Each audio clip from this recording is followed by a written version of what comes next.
Olá, bem-vindo às dicas do Didu. Estamos aqui, como toda quinta-feira, respondendo as questões que os amigos e seguidores nos enviam. Bom, a essa altura eu já devo ter chegado à Itália. Enquanto vocês ficaram vendo aí um monte de vídeos sobre o Grand Jus de Bourgogne, vocês gostaram, não? Tem coisa pra caramba, não? Pelo amor de Deus, quanto material! Eu agora provavelmente vou chegar com um outro material bastante grande da Itália. Mas enfim, eu deixei esse post aqui também gravado para vocês não ficarem sem informações e já para me livrar de algumas perguntas. Eu recebi um monte de pergunta falando sobre a Itália, queria dicas de viagem. Olha, gente, deixa eu falar uma coisa.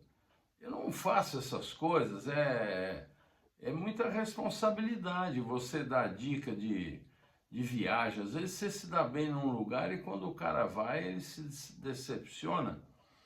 A minha sugestão é a seguinte, você leia a respeito, o melhor da viagem é esperar por ela. Você vai lá, você lê, você já fez, olha, o Carrilhão tá marcando presença aí. Você vai para um destino, leia sobre ele, se informe. A gente, quando tem informação, aproveita mais a viagem. E depois, se você gosta de vinho, você dá uma pesquisada. Que vinho legal tem naquele lugar que você vai, que você já tomou, ou que você gostaria de tomar e vai conhecer.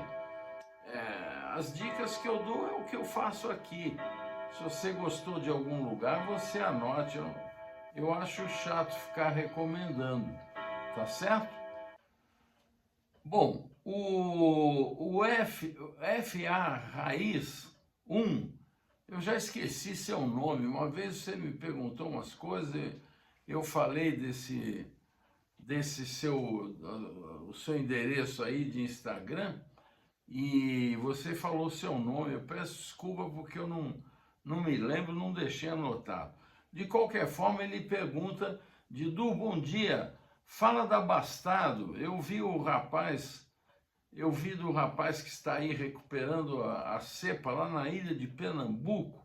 Segundo ele, só ele produz nas Américas, mas na Patagônia Argentina também há. No Brasil ninguém mais produz. Bom, duas coisas. Eu já falei da Bastardo em dicas do Didu anteriores. Você dá uma procurada aí, porque eu contei da uva, que é a Trousseau, tudo mais. E inclusive indiquei alguns fenomenais que existem aí. Eu não sei, pelo menos no Brasil não tive contato nem informação de alguém produzindo Bastardo. E o Alessandro que você fala, que é o Alessandro Albertini, o rapaz lá da ilha de Itamaracá, tomou essa iniciativa. Ele é um biólogo, é um estudioso, um cara muito legal e está produzindo vinhos. Ele até faz o sistema de Exalá. Gostaram dessa? Exalá, quando a planta, você põe a condução só na vertical. Sabe quem faz isso, além do Albertini? A Madame Lalou Bizi-Leroy, bonitão. Estive lá visitando o vinhedo dela. O vinhedo é o único vinhedo na Bourgogne que é sistema Exalá. Vai saber, né? Ela sabe das coisas. Se alguém que sabe das coisas, é a Madame Lalou. Bom, o Alessandro Albertini, que agora foi até agraciado com o título de cidadão da ilha de Itamaracá, olha que coisa legal, muito chique. Ele ele busca isso, baseado na bandeira da ilha, que tem um cacho de uva que ele foi atrás e descobriu se tratar da Bastardo. Ele sustenta realmente que o vinho começou lá. Independente disso, a Bastardo que a Trousseau francesa, é uma uva deliciosa, com estrutura, com frescor. E eu não sei, se alguém tiver notícia de um Bastardo aqui no Brasil, por favor, me avise. Vamos divulgar. E esse aí que você conheceu na Patagônia, manda uma foto do rótulo para a gente, por favor. A Renata me escreve e faz uma pergunta dupla. Didu, nossa, Didu, como é que seu fígado aguenta? E qual foi o melhor momento da sua viagem a Borgonha? Conta para nós. Bom, Renata, meu fígado aguenta porque eu não tomo tudo, né? Eu comentei que degustei 587 vinhos, mas foram todos cuspidos. Lamentavelmente. Alguns a gente toma, porque às vezes são umas preciosidades e você está tomando um golinho. Então não é essa coisa toda. O excesso é de compromissos, né? Então eu degustei uma média de 100 vinhos por dia, um pouco mais, mas deixei em cada um deles outros 800 sem provar. É dramático a viagem dessas para uma pessoa como eu, chega às vezes a ser frustrante no sentido de querer conhecer, querer provar. Borgonha é um lugar para ficar 2 meses e ter que voltar ainda, né? Como vocês viram nos vídeos. Bom, Renata, olha, é muito difícil, né, escolher o melhor momento. Vocês viram aí nos vídeos. Eu reproduzi todos os lugares que eu fui. Olha, eu vou dizer, talvez se eu tivesse que escolher reviver um momento, seria a última noite, que nem foi uma programação da organização dos vinhos da Borgonha, que me convidaram, mas foi da Juliana, que era a brasileira, que era a nossa tradutora, guia, motorista, tudo, um doce de pessoa, que ela me apresentou o marido. Vocês viram aí num dos filmes, no Dicas, ou o primeiro ou o segundo, já aparece o Kevin Segai, o marido dela, está prestando para Master of Wine, um cara que sabe pra caramba. Eles são os amores, adotei os dois, parece uma filha com o genro ideal, foi maravilhoso. E eles tiveram essa generosidade de me convidar para a casa deles uma noite, fizeram lá uma raclette, muito legal. Eu sou tão antigo, no meu tempo a raclette você cortava o queijão assim pela metade, punha na lareira, depois você raspava com a faca no seu prato. Hoje em dia não, hoje em dia tem umas peças para fazer, é como se fosse uma serpentina escondida dentro de uma caixa de pizza, de metal, e em volta dela tem os espaços para você pôr umas gavetinhas no formato quase da pizza, um triângulo, e você põe o queijo ali, deixa enquanto conversa, aí você cozinha as batatas, compra uns frios, sal e pimenta do reino, e aí cada um vai fazendo no seu tempo, pega a batata cozida, pica no prato, aí quando o queijo derrete, põe na batata. Eles gostam de ter umas charcuterias para pôr por cima, enfim, muito simpático. E o que era legal? Tinha uns amigos dele lá, tudo gente craque do mundo do vinho, eram poucas pessoas, mas sei lá, acho que vou botar a foto aí, estão vendo a foto? Então esse grupo aí, sensacional. Um deles é o Bastian Ober. Bastian Ober é um alemão que produz vinho em Vaux, né? É um dos caras famosos aí que estão aparecendo.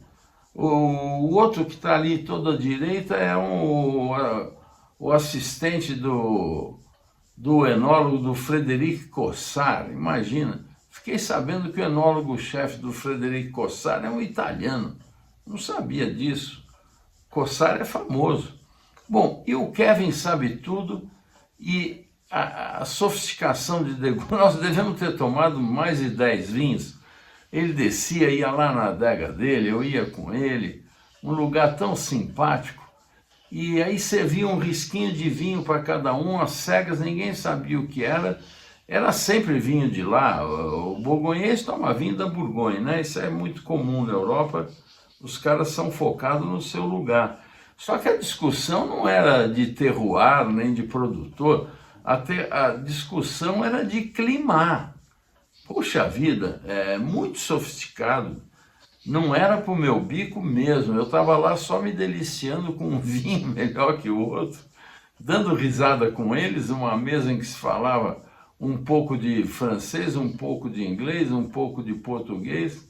Foi muito, muito divertido. Saí de lá de madrugada, chovia, o Bastian me deu carona, se perdeu com o carro em Bonn. Parece impossível alguém se perder em Bonn, mas a praça que ele achou que estava o meu hotel, que era a 3 quadras da casa do Kevin e da Juliana, ele foi para uma outra no fim da cidade.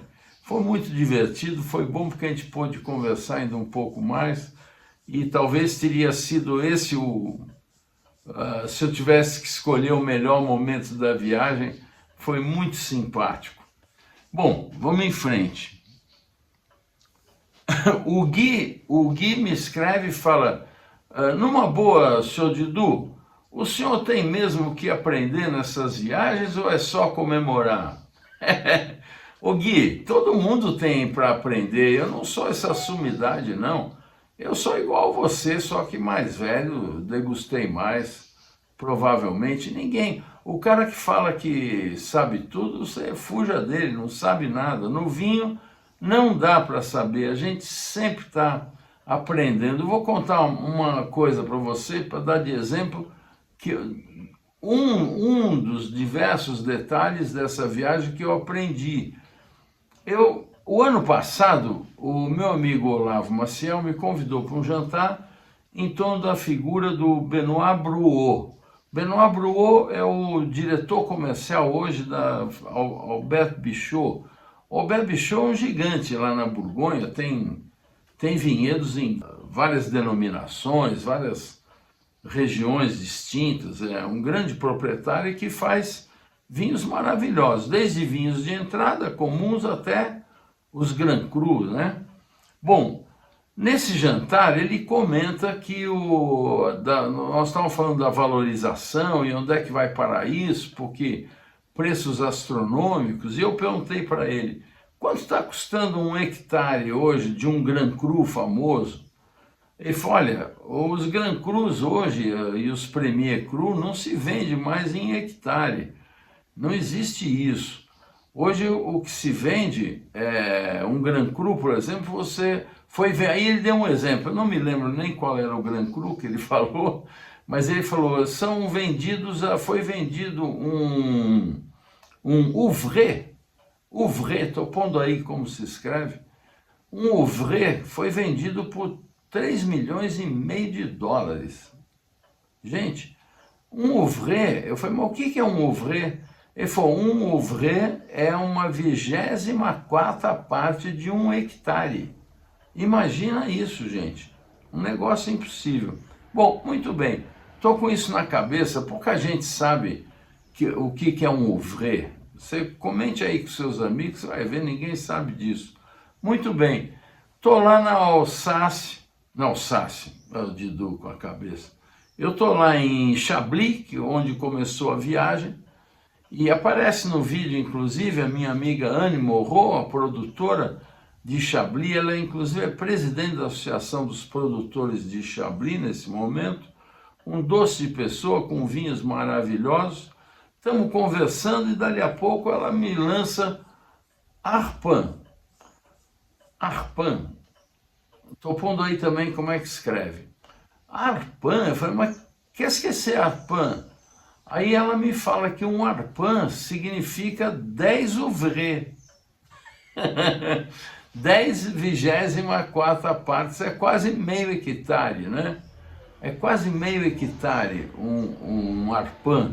Então veja, o Gui, a gente sempre aprende, tá brincando. A gente não.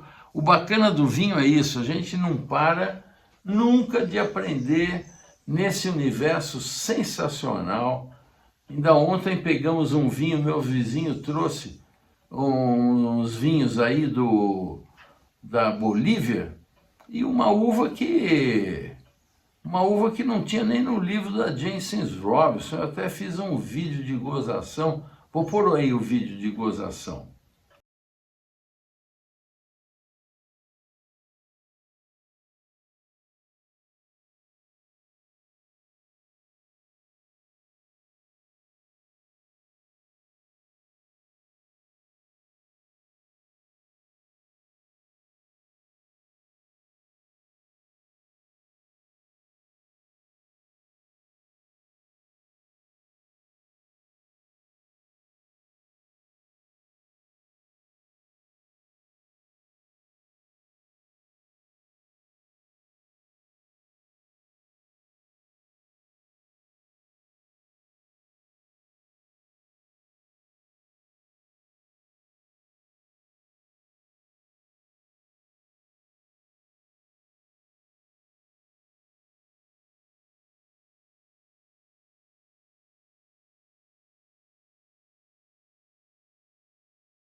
Tá vendo?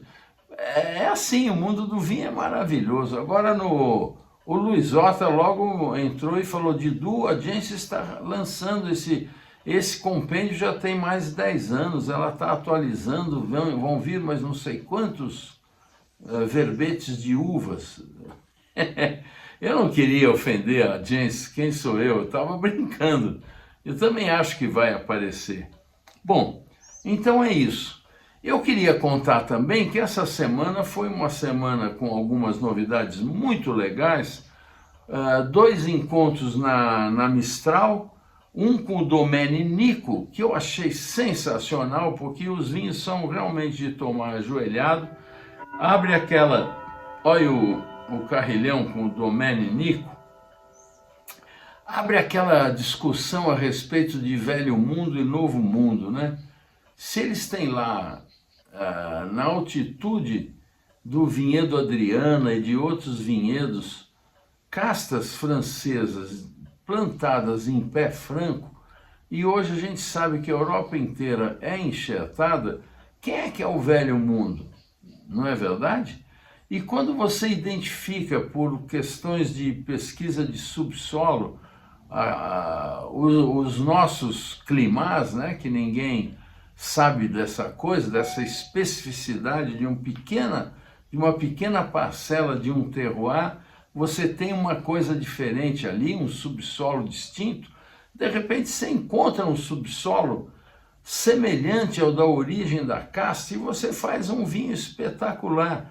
É maluco isso, você está em outro paralelo, em outro continente, tudo outro. Vinhos espetaculares. E esse Roy Urvieta, que é um rapaz muito culto, ele é PhD, o cara é um craque, ele está há quase 20 anos trabalhando lá no Scatena, é o responsável pelo Domene Nico. E ele me falou, um dos vinhos, ele estava falando sobre, eu perguntei se tinha engaço, porque a gente sente a astringência, né, na boca, quando o vinho foi vinificado com o cacho inteiro ou com engaço. São processos diferentes, porque não vou entrar em detalhe, mas quando você fermenta o cacho inteiro, aquela parte de cacho inteiro acaba tendo uma fermentação distinta da fermentação da uva que foi esmagada, né? Ela é o processo lá de Beaujolais. Mas tem gente que põe também só o galho, depois de ter sido, só o engaço, depois de ter sido tirado as uvas, ter sido desengaçado. São processos distintos. De qualquer forma, eu perguntei se tinha e quanto tinha. Ele disse que tinha 20%. E eu então perguntei se esses 20% eram um chute, um feeling, uma intuição dele, ou se era uma pesquisa para ver qual seria o ideal.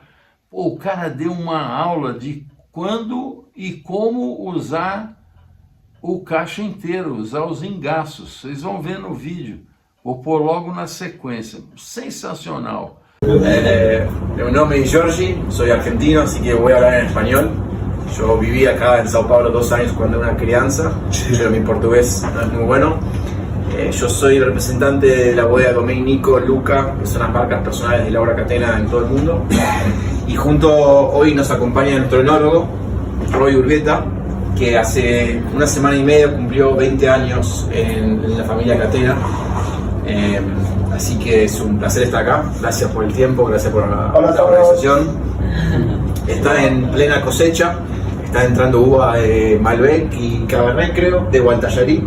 Así que es feriado también en Argentina, es bastante momento especial. Así que gracias a todos de vuelta. La idea un poco hoy es conocer los proyectos de Laura Catena, pero principalmente hacer foco en el proyecto de Domain Nico, que es el...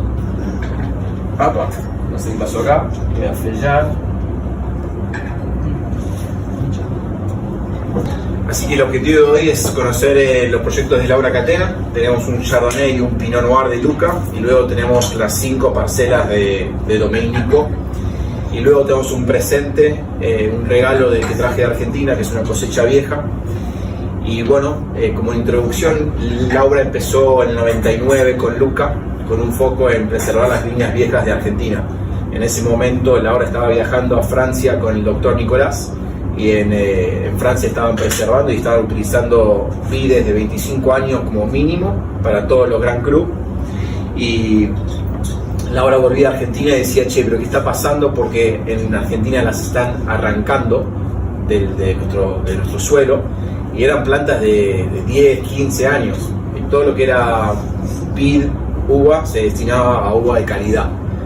Entonces Luca empezó con la misión de preservar estas viñas viejas que tenían un menor rendimiento, mayor concentración, y es por eso que decimos que nuestras viñas viejas, All Vines Your Family, eso es un poco de Luca. Y como saben, Catena Zapata es una bodega familiar, y tenemos dos de sus 3 hijos presentes hoy. Luca, que es el mayor, él es científico químico que vive en San Francisco, y después tenemos a Nicola. Por eso Domain Nico, y Nicola rinde homenaje al bisabuelo de Laura, Nicola Catena, el fundador de Catena Zapata. Y bueno, Luca es un poco de eso, sobre la preservación de vides viejas. Tenemos el Chardonnay y el Pinot, y luego tenemos Domain Nico, que es un producto que estamos lanzando con Mistral desde diciembre, que es un proyecto de precisión, y es el primer proyecto de parcelas de altitud extrema en Argentina. Estamos hablando de más o menos de 1100, 1500 metros. Tiene un foco, una inspiración de Borgoña, trabajando con climats, microterroirs, y vamos a probar 5 parcelas diferentes, que Roy fue el que encabezó este proyecto junto a Laura desde los inicios. 2008 se comenzó a trabajar más foco, pero desde el 93 que viene Laura y el doctor Nicolás trabajando en el Pinot Noir de Valle de Duco y en altitud extrema.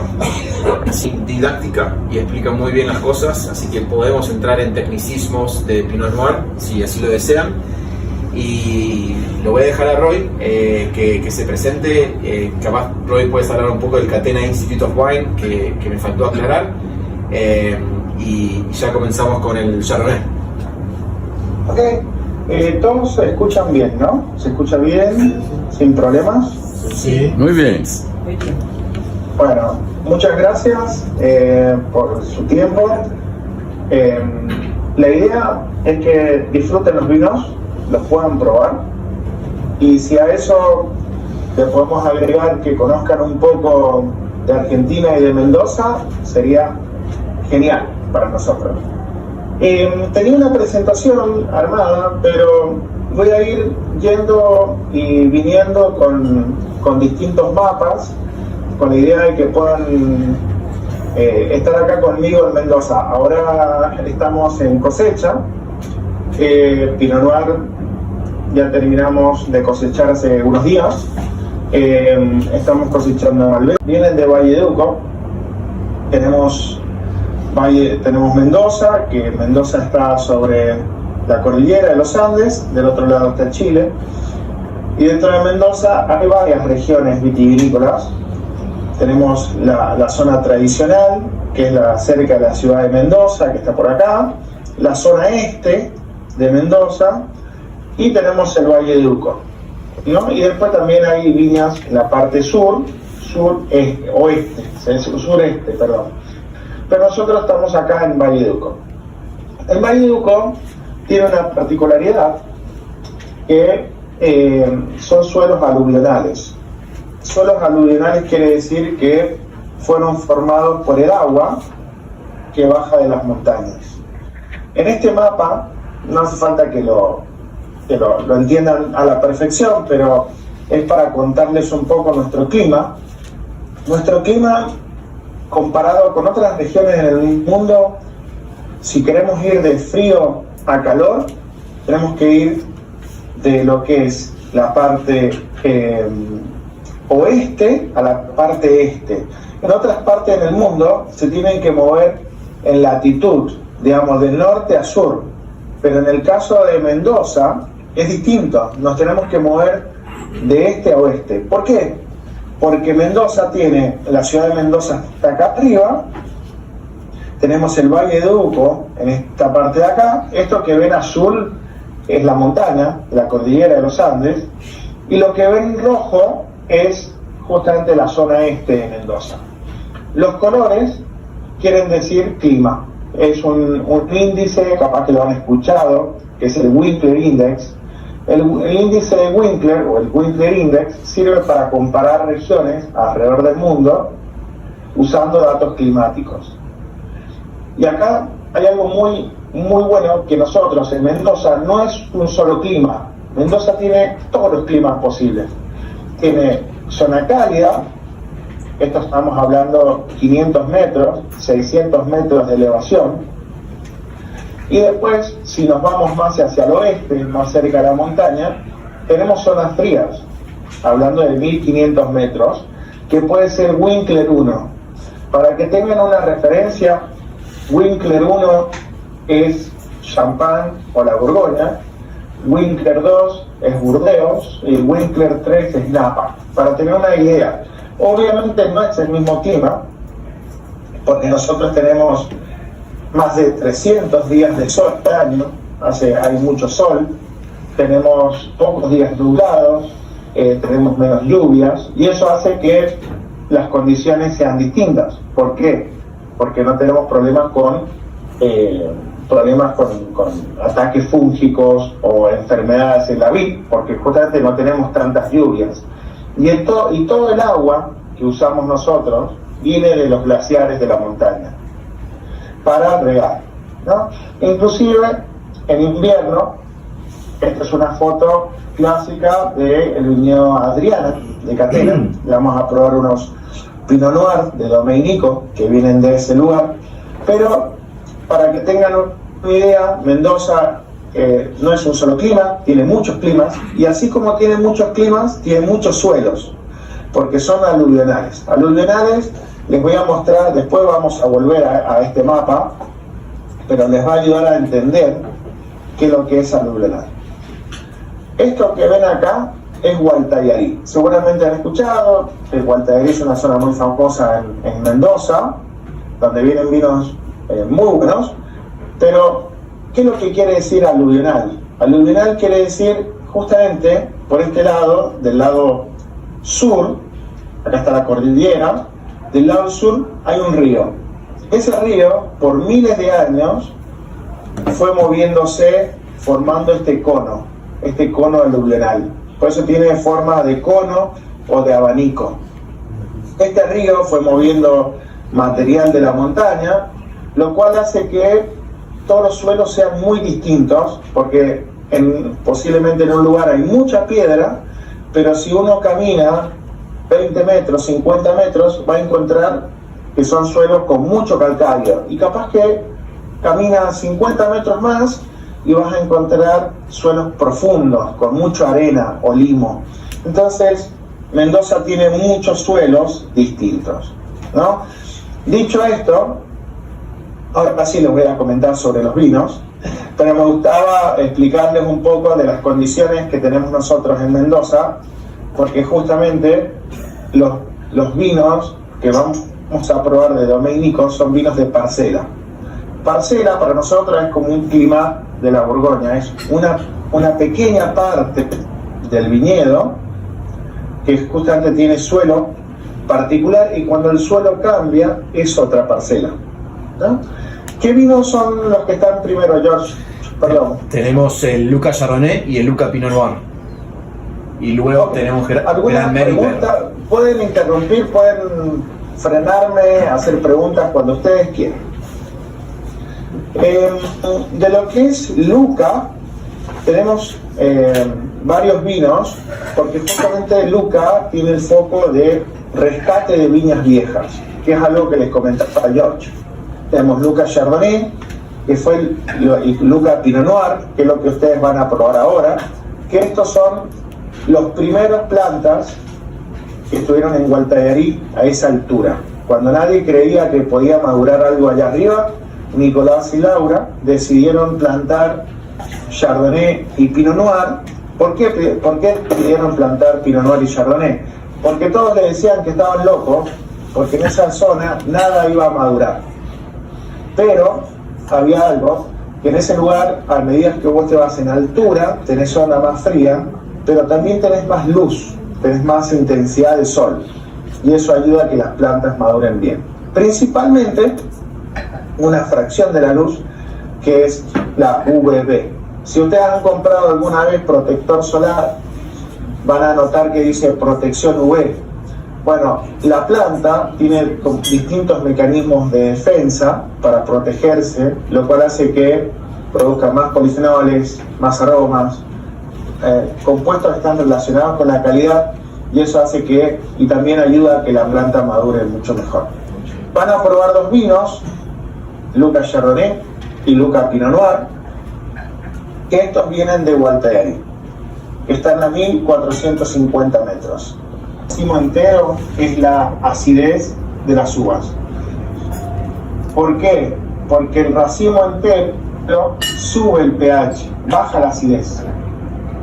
Y también tiene algo, el racimo entero, que tiene las cosas buenas y algunas que no son tan buenas. Las cosas buenas es que aumenta complejidad, aumenta ese perfil más hongo, más de fruta negra, y sube mucho el volumen en boca y nos ayuda con la textura fina, esa textura grasa. Pero hay algo que no siempre podés usar racimo entero. Cuando tenés uvas de zonas cálidas, no puedes usar racimo entero. ¿Por qué? Porque perdés mucha frescura, perdés acidez. Porque el stem, sería el raquis, tiene sales, y eso hace que caiga la acidez. Les voy a mostrar una foto de un racimo entero. Denme un minuto, acá está. El racimo entero tiene eso, que justamente tenés que perder frescura, tenés que sacrificar frescura para ganar otros descriptores. Y a medida que te vas a zona más fría, puedes usar más racimo entero. Por ejemplo, Grand Mer tiene 20% de racimo entero. El segundo vino que tienen ustedes es Grand Per, tiene 50% de racimo entero. ¿Pero por qué tiene más? Porque es una planta más vieja, del año 93, entonces está mucho más equilibrada y tiene mayor acidez, entonces puedo usar más racimo entero. Y el racimo entero, imagínense que es como una maceración carbónica dentro de una fermentación tradicional. En esto que ven acá, esto es un racimo después de la maceración. Tengo que actualizar la foto porque tengo mejores fotos. Pero imagínense cuando llenamos las vasijas para fermentar, ponemos el racimo entero sin romper, que no se rompe, y después la uva sin el raquis, digamos, destemmen, digamos, sin el raquis, descobajado también. Lo que hace ese racimo entero nos ayuda a aumentar la complejidad, nos ayuda a crecer en boca, esa textura, te baja la acidez, por eso tiene que tener muy buena acidez el Pinot Noir, por eso tenemos que ir en altura. Le Paradis usa 80% de racimo entero y asimismo conserva la acidez natural. Entonces, ¿por qué? Porque se cosecha con un pH o una acidez muy alto. Entonces ese es el criterio actualmente. Pero ¿para qué lo hacemos? Para ganar complejidad. Roy, una pregunta acá es... No se puede usar siempre. ¿Por qué baja la acidez el racimo entero? Porque el raquis, los palitos, tiene sales, tiene potasio, y ese potasio precipita el ácido tartárico. El ácido tartárico es el ácido de la uva, natural de la uva. Entonces tenés que tener muy buena cantidad de acidez natural para poder usar más racimo entero, porque si no te queda un vino poco fresco, muy soso. Soso es pérdida de acidez. Entonces tenemos que trabajarlo de esa manera. Histoire y la Savane. ¿Por qué? Porque es el mismo viñedo, pero hay una diferencia. La Savane está 100 metros más de altura, 100 metros más arriba. Imaginen, mismo viñedo, pero hay 100 metros de altitud de diferencia. La Savane tiene 1,4 hectáreas, tiene este suelo que les mostraba, un suelo con mucho calcario, y acá tenemos 50% de racimo entero. La Savane tiene una particularidad, tiene un aroma, nosotros le decimos finti. No sé si han escuchado alguna vez el aroma finti, que es un aroma a la piedra del encendedor. Es como una reducción que aparece cuando te servís la copa y después desaparece. Mucha fruta ácida, más especiado, pimienta blanca, pimienta negra, pimienta cayena, mucho más volumen en boca, porque tiene 50% de racimo entero, está en una zona más alta, hay mucho más sol. Y esto es un viñedo, es lo primero que se plantó y está al lado de Luca Pinot Noir. Luca Pinot Noir está al lado de la Savane, pero es distinta parcela, es distinto suelo, ¿no? En este caso tenemos este suelo para la Savane. En el caso de Luca Pinot Noir, esto se encuentra mucho más en profundidad, cerca de los 80 centímetros. Y en el caso de la Savane, está muy cerca de la superficie. Es una parcela muy pequeña, de tan solo 1 hectárea, que está ubicado en la parte alta de Gualterio. Les voy a mostrar algunas fotos. Ahí hay un chateau, tenemos una casita, que le llamamos Chateau Laura, que justamente es donde vamos a trabajar cuando nos toca arriba. Es un lugar muy frío, y ahí es donde tenemos la bodega, la bodeguita, que espero algún día recibirlos. Estaría muy bueno que puedan ir a visitar, ¿no? Y en esta bodeguita hacemos Le Paradis. Justamente en la parte de abajo de la bodeguita tenemos las barricas, y lo que están justamente probando viene en este mapa, en la parte más azul, que es Le Paradis, allá arriba. En ese lugar hay una parcela en el viñedo que viene de suelo más pedregoso, que justamente es donde sale Le Paradis. Le Paradis esto tiene 80% de racimo entero, por eso tiene menos color. El color es algo que baja mucho con racimo entero. Esto es Clon 667, 100%, y es una zona muy fría, que se cosecha fines de marzo y algunas veces principio de abril. Y el foco es la textura. La textura es lo que más trabajamos con este vino. La textura y también un aroma más orientado a hongo, humedad, que uno lo prueba y dice esto es Pinot Noir. No hay duda que es Pinot Noir. Y justamente en este caso hacemos 1800 botellas, porque es 1 hectárea y hay muy bajo rendimiento en esa zona. Son plantas de muy bajo rendimiento. Así que espero que lo disfruten, a Le Paradis. Yo no me abrí una botella, pero a la tarde me voy a abrir una botella.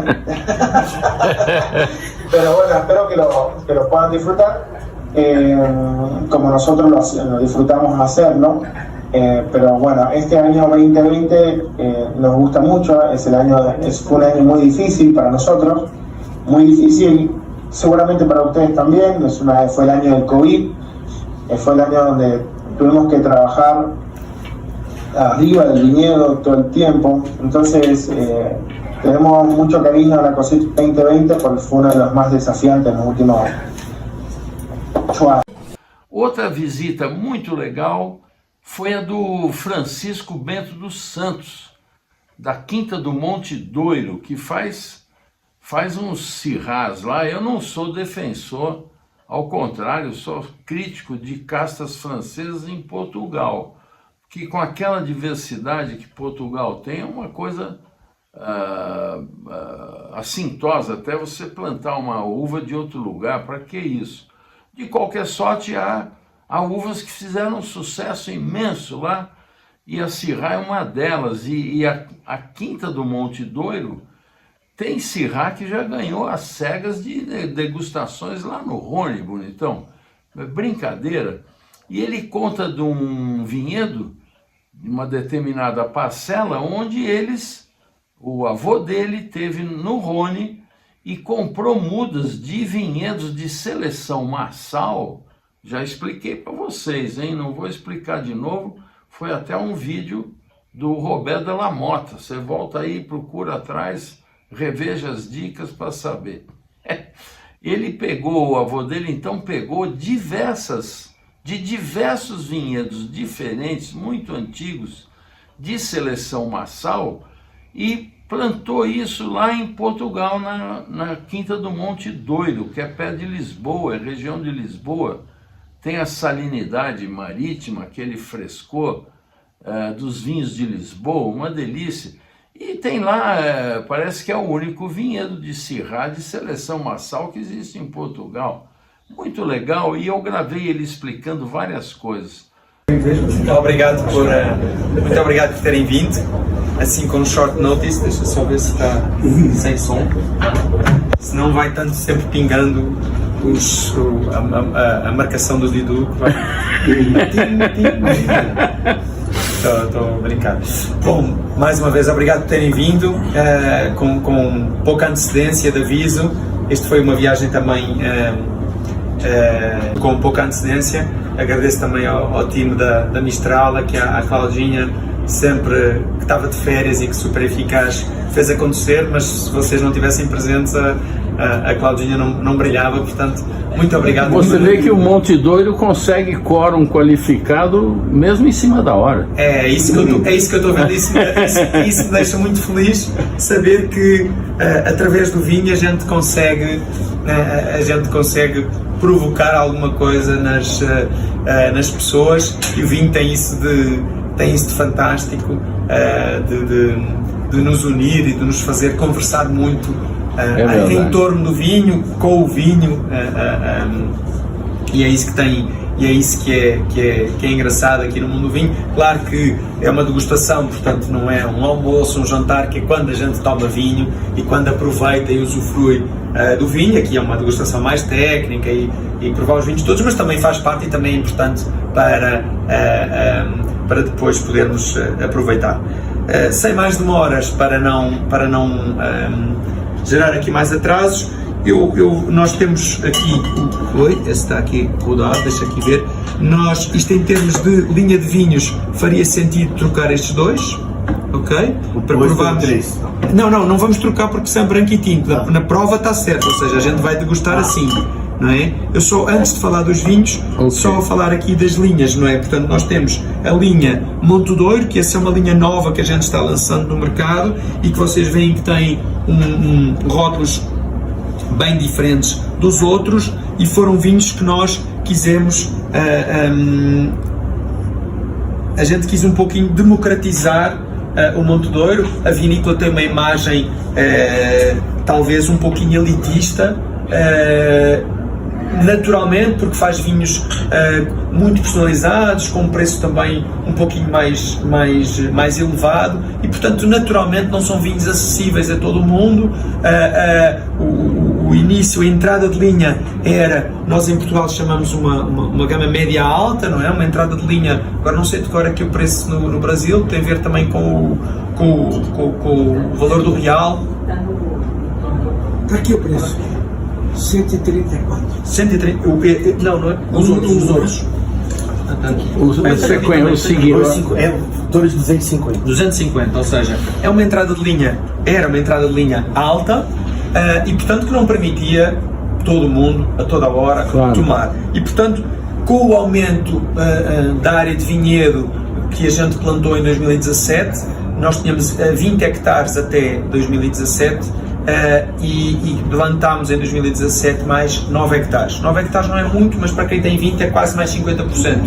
Portanto, implica um aumento de produção grande, claro que não.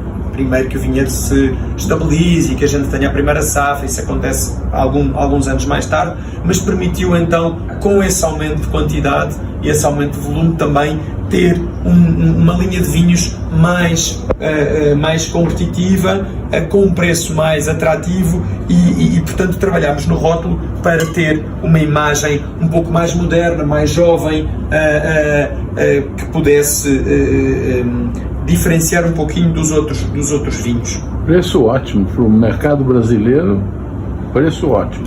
Portanto, é nisso que estamos apostando. Quanto é em Portugal? Oi? Quanto é em Portugal? Esse vinho? 7,5€, talvez. 7,5€. Os outros não. E estes 11. Estes dois 11. Esses dois são os montes. Estou falando do preço, não é na restauração, é o preço de prateleira, não é? O preço de... 130, 460.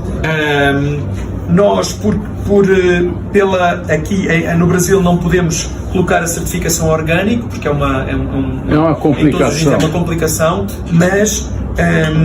mas todos os vinhos, todo o nosso vinhedo é orgânico e estes vinhos são de facto orgânicos, vegan e juntamente com a imagem, com o perfil, feitos com uvas maioritariamente nacionais, quando todos os outros vinhos são mais, a gente é conhecido pelo Syrah e pelo Viognier, e portanto aqui mais marcadamente mais português, mais nacionais, e portanto isso também ajuda na exportação para um primeiro mercado. Mistral é a nossa importadora mais antiga nesse momento. Não foi a nossa primeira importadora, a primeira importadora foi para fora de Portugal, portanto foi em Macau, mas que já não trabalhamos com essa empresa já há bastante tempo. Portanto a Mistral foi a segunda e é a nossa importadora mais antiga, temos muito orgulho nesse relacionamento.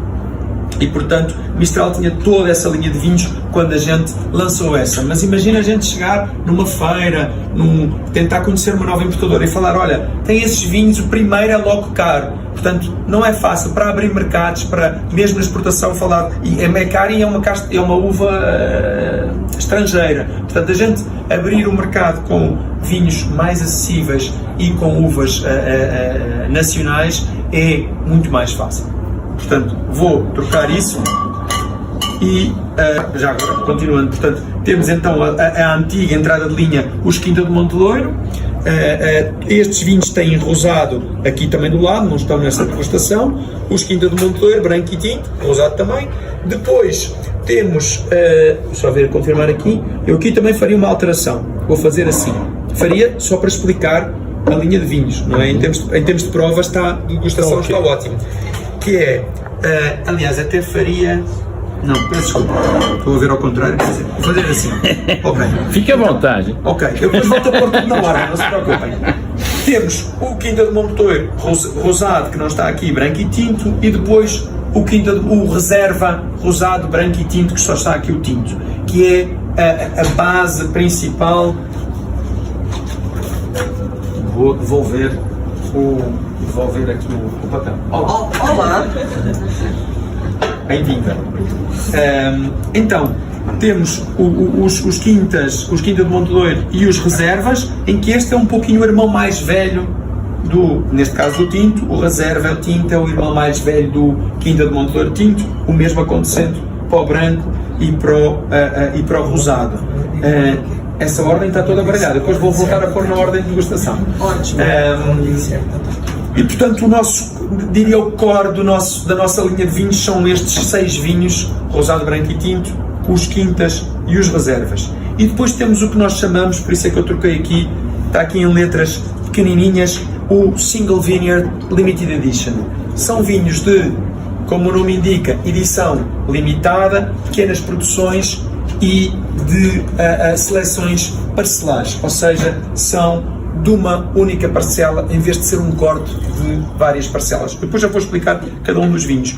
Mas, portanto, temos aqui, por exemplo, o Tinta Roriz, a gente tem o Touriga Nacional, o Petit Verdot, o Cabernet Franc, por aí fora, que são sempre, mais do que ser de uma uva única, de uma variedade única, de uma parcela específica. A gente, quando roda o vinho e lê na contra-etiqueta, tem identificada a parcela, a área da parcela, e percebe-se o facto de ser uma edição limitada, e aqui o Parcela 24, que também é uma edição limitada. Bom, vou voltar a pôr os vinhos na ordem, espero não me enganar. Isso estava assim. Que em termos de degustação faz sentido assim, mas em termos de linha de vinhos faria sentido explicar a nova, agora já voltei a trocar tudo, mas a nova entrada de linha, a antiga entrada de linha, os quintas, rosado, branco e tinto, os reservas, e então as edições limitadas, os single vineyards, e no fundo vinhos muito especiais. Não tem que ser necessariamente todos muito mais caros, mas sempre de produções muito específicas, que traduzem um pouquinho o que é a vinícola sem ser no core do Syrah e do Viognier, o que é que depois são a expressão das parcelas individualmente. Já agora, continuando, portanto, temos então a antiga entrada de linha, os Quinta do Monte Loiro. Estes vinhos têm rosado aqui também do lado, não estão nessa degustação. Os Quinta do Monte Loiro, branco e tinto, rosado também.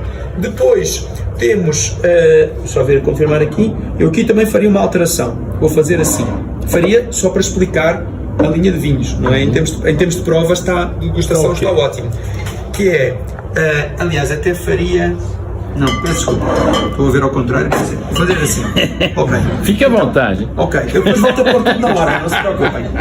Temos o Quinta do Monte Loiro rosado, que não está aqui, branco e tinto, e depois o reserva rosado, branco e tinto, que só está aqui o tinto, que é a base principal.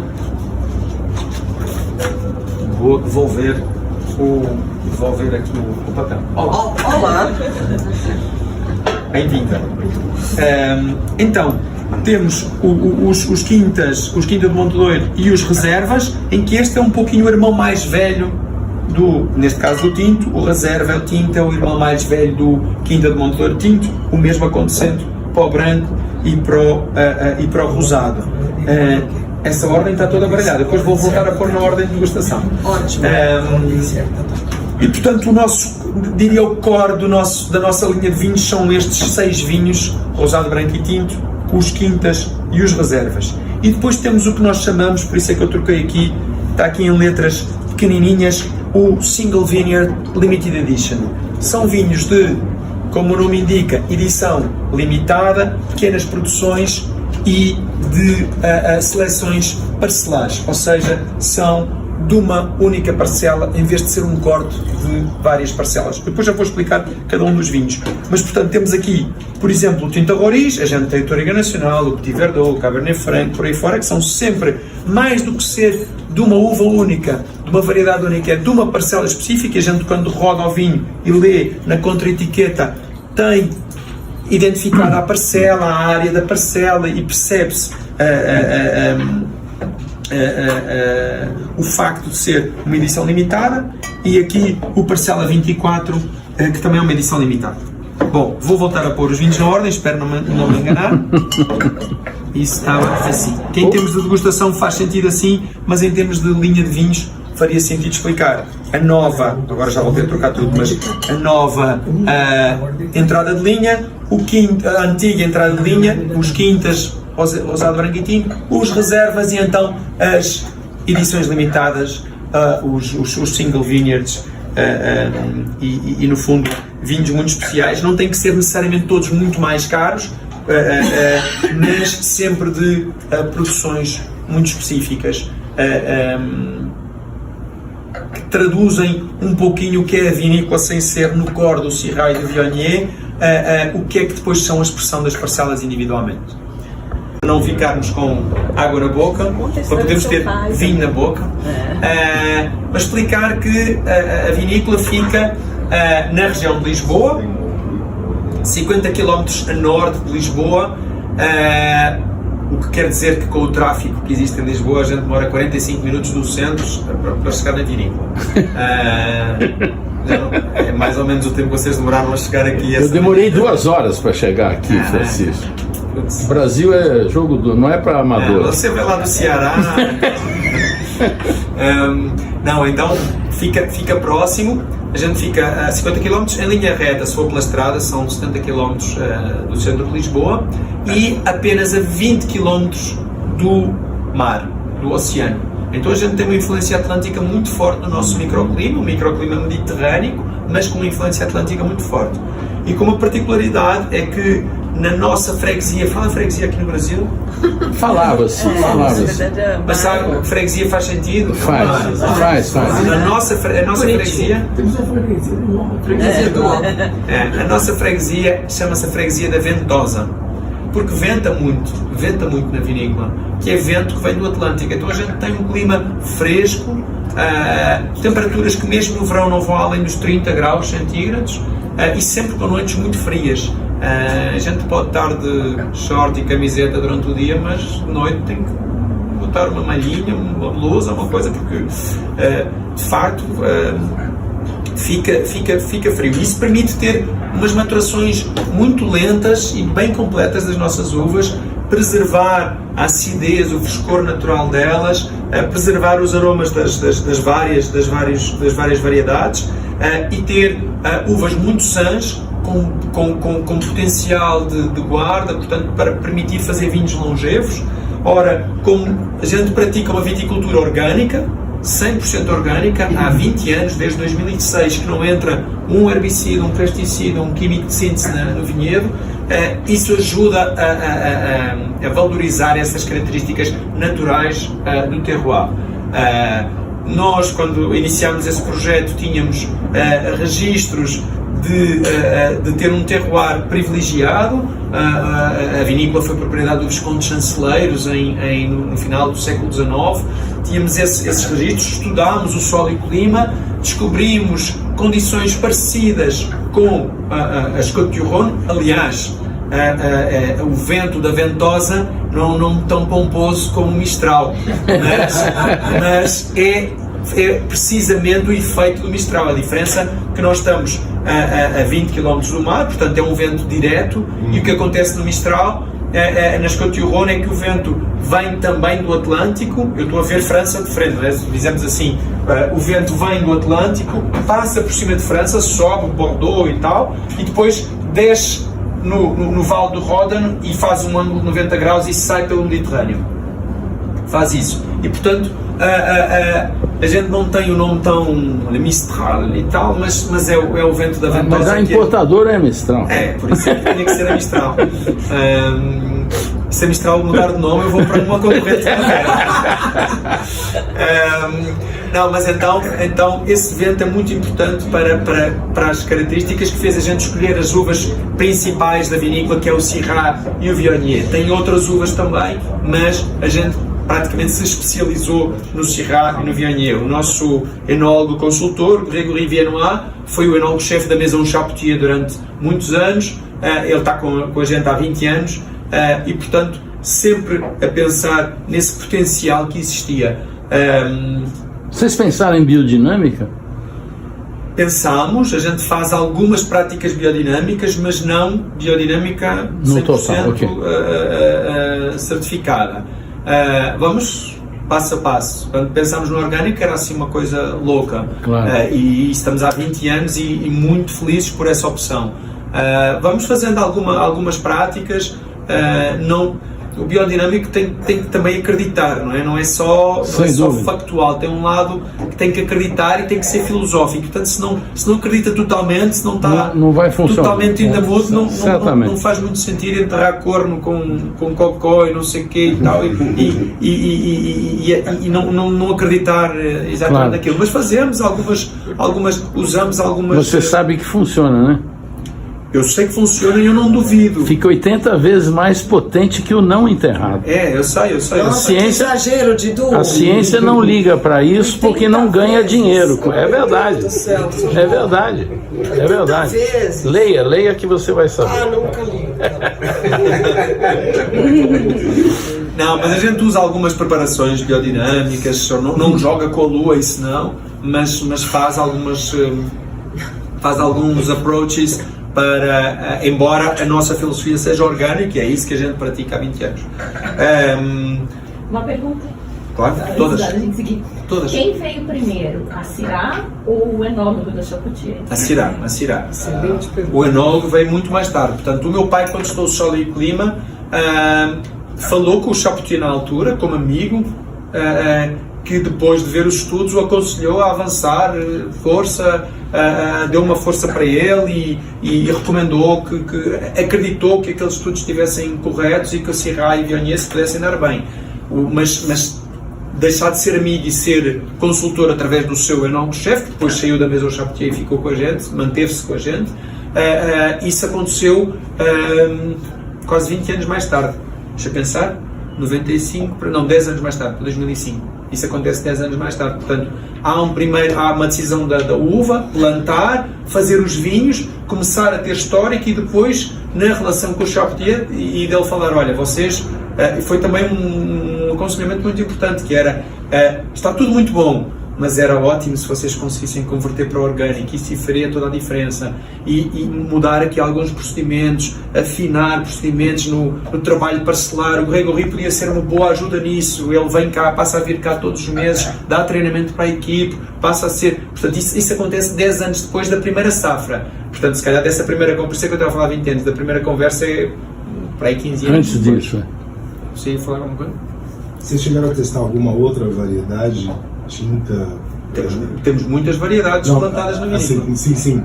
Inclusive as autóctones, as portuguesas. Mas assim, Syrah virou meio que a espinha dorsal, né? Vocês têm muita coisa em torno da Syrah. Isso. E outras uvas que não são de Portugal, vocês têm também? Não. Temos Petit Verdot, temos Cap Franc, nas tintas, além das portuguesas. Temos o Marsanne nas brancas.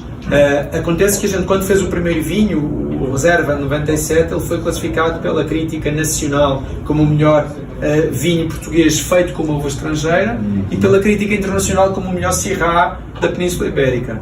Isso foi a primeira safra, ou seja, era tudo ainda no início. Você, quando começa nem é bem uma empresa, um negócio, é quase um hobby, não está esperando esse sucesso todo. Portanto, foi um sucesso inicial um bocadinho inesperado, fez a gente entender que, primeiro, arregaçar mangas e ir fundo, ou seja, perceber que não era só teoria, não era só estudo, havia de facto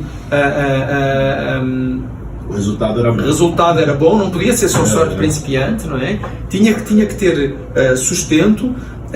E portanto fez a gente apostar ainda mais na Syrah, perceber que tinha ali um filão que tinha que aproveitar. Foi fazendo outras coisas, umas correram bem, outras não tão bem, mas a Syrah, de facto, pela história e pelo resultado, foi a nossa aposta e continua a ser a nossa aposta. Daí depois, quando veio o Grégory, como você estava a perguntar, não é? 10 anos depois, quando veio o Grégory, teve a ver com isso, foi fazer ainda melhor, saber fazer melhor, com quem sabe muito de Syrah, não é? Fazer ainda melhor, trazer ainda melhores procedimentos para o dia a dia da vinícola. São fermentações espontâneas, Francisco? Não, a gente usa, nesses vinhos a gente usa sempre leveduras comerciais, leveduras muito neutras, que não interferem com os aromas dos vinhos, mas pelo controle do processo. No início usava fermentações espontâneas e, portanto, leveduras indígenas, mas pelo controle do processo começámos a utilizar leveduras comerciais e gostamos muito de utilizar leveduras comerciais. Desculpa a interrupção. Nada. Mas pronto, esse início do processo, e depois passámos de 2 hectares para os atuais 30 hectares. Claro, não foi de uma vez só, foi sendo progressivo, mantemos uma dimensão pequena, mas já com algum... Já não podemos ser um microprodutor. Temos um time, eu não sei se sabem esta história, mas o meu pai foi o meu aqui fala técnico, não é? Não é treinador, é técnico. Coach, é técnico. Coach, técnico. Meu pai foi meu técnico na minha equipa de rugby quando eu tinha 13 anos. É mesmo? E eu era o capitão de equipa. Fala capitão de equipa. Fala. Eu era o capitão de equipa. E então, hoje, ele continua a ser o técnico e eu sou o capitão de equipa. O técnico é um cara importantíssimo, porque forma a equipa, seleciona os jogadores, passa a filosofia de jogo, e nesse caso teve um papel importante no treinamento do capitão, porque além de capitão fui filho durante muitos anos. Mas o técnico já foi um grande jogador no passado, hoje não. Hoje um técnico num jogo de rugby assiste o jogo da bancada, até pode estar de paletó e gravata, não é? Não está lá em baixo, esbracejando e gritando com o árbitro e tal, vê de longe. E o capitão de equipa é só mais um jogador. São 15, é só mais um jogador. Tem uma particularidade, é que o capitão de equipa é o único autorizado a falar com o árbitro. Portanto, se eu me distingo dos meus 14 jogadores, eu tenho uma posição, mas isso não é por ser capitão de equipa, não é? Tenho uma posição no time, como todos os outros.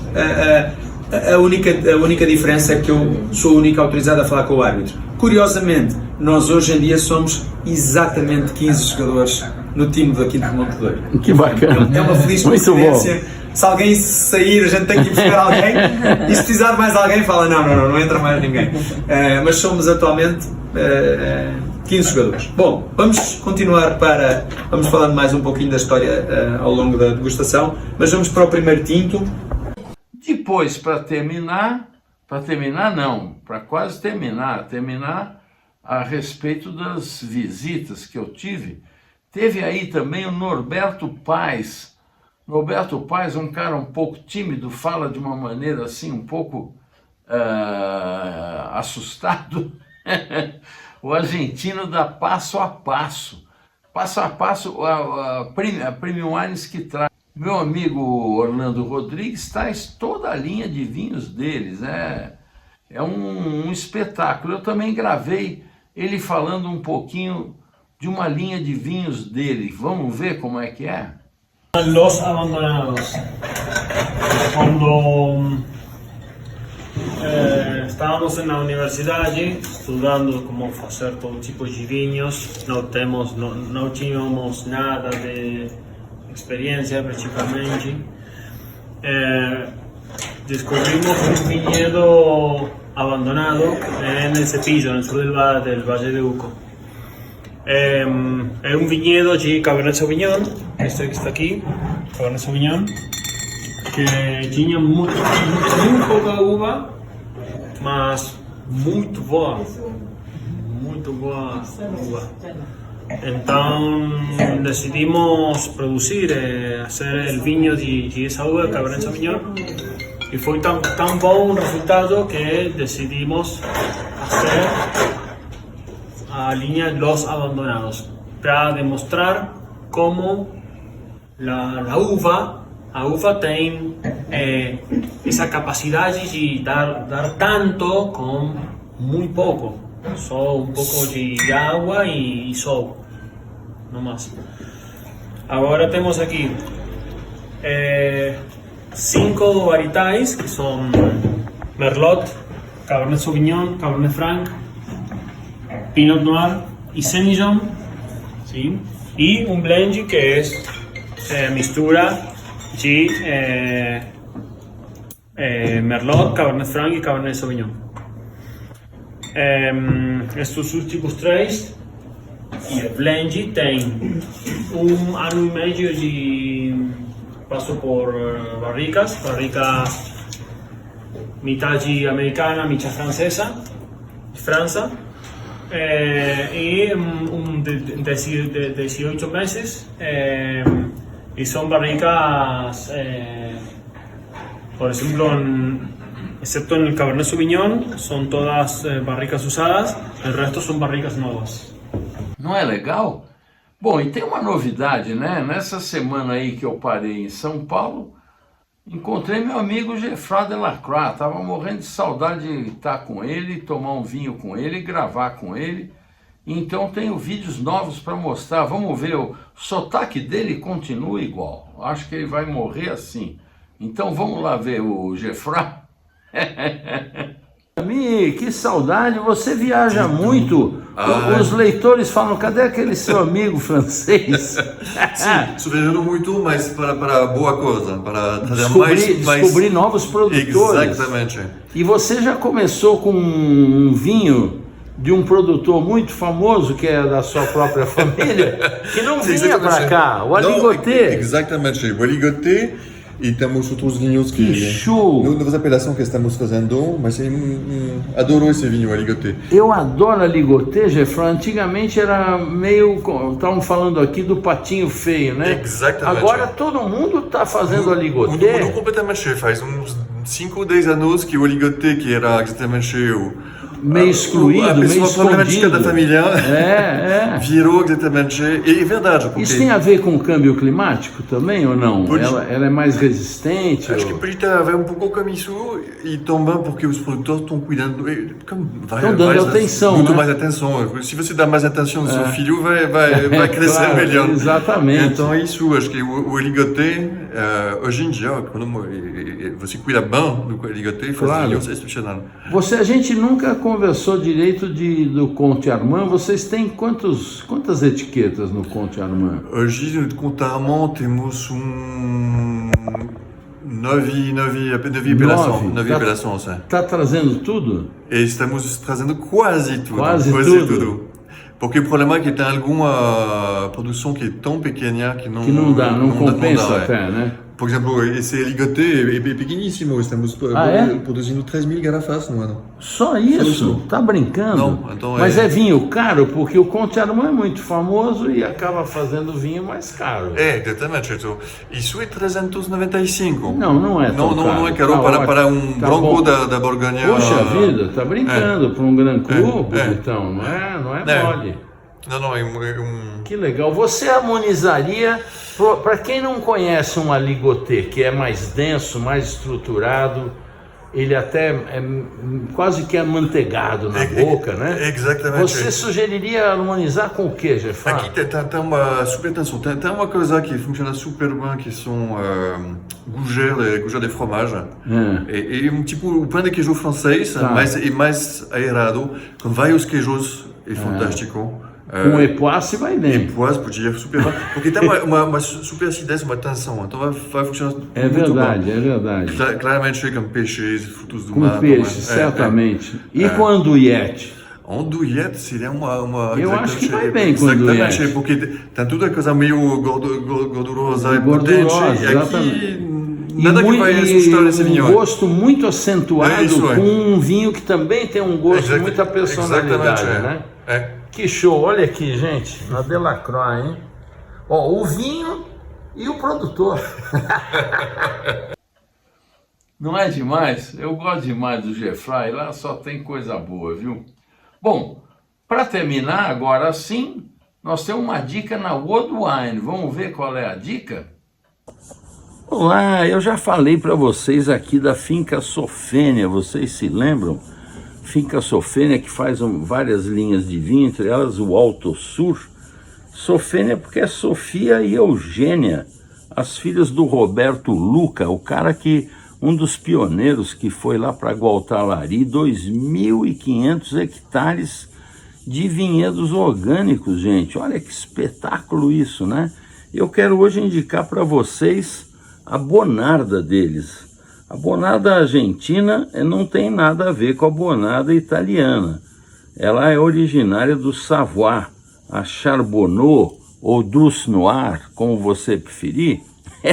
São os nomes que dão lá para essa uva, que é, na verdade, a Bonarda argentina. Ela é um pouquinho mais densa, eu diria, do que a Bonarda italiana que a gente está acostumado. Acostumado não, mas que a gente conhece mais, né? Na Argentina, com esses solos calcários, ela tem grande frescor e tem 12 de álcool apenas, um espetáculo de vinho, da finca Sofene, ele passa de 3 a 4 meses afinando em barricas usadas, apenas para dar um toque. São vinhos orgânicos, como eu falei, que mostram todo o frescor de Gualtalari, e você vai poder conhecer essa casta que é maravilhosa para os antipasti. Você pode consumi-la como você quiser, porque ela é muito versátil, é vinho para o dia a dia. E seguindo a regra do Bonarda italiano, que não é o caso dessa aqui, como eu falei, a gente pode servir da mesma forma, viu? Com as berinjela parmegiana, os aperitivos, os antipasti, um belo de um espaguete ao sugo, hein? Que tal? Fica aqui minha dica. Alto Sur Bonarda para você, lá na World Wine. Bom, gente, o que eu tinha para vocês hoje era isso. Acho que a semana que vem nós já vamos estar com coisas da Itália que eu terei trazido para vocês, tá certo? Olha, beba com moderação, é uma taça por refeição, está amplamente comprovado. Não entre, olha, existe muita desinformação, muita irresponsabilidade, para não dizer que existe um complô de maldade contra o vinho, colocando o vinho como coadjuvante nas pesquisas que mostram os perigos do álcool pesado. O vinho não é álcool pesado, o vinho é um alimento que tem álcool. Nenhuma bebida é tão alimento quanto o vinho. Você deve tomar todos os dias e parcimoniosamente, não vai fazer como o Didu. Você tome uma taça por refeição, mas tem que ser sempre. Está provado que faz bem, gente. Teve aí um médico espanhol num seminário aí sobre vinho e saúde, junto com meu amigo Dr. Jairo Monson, a quem eu recorro sempre com as informações dos benefícios do vinho à saúde. E esse Dr. Ramon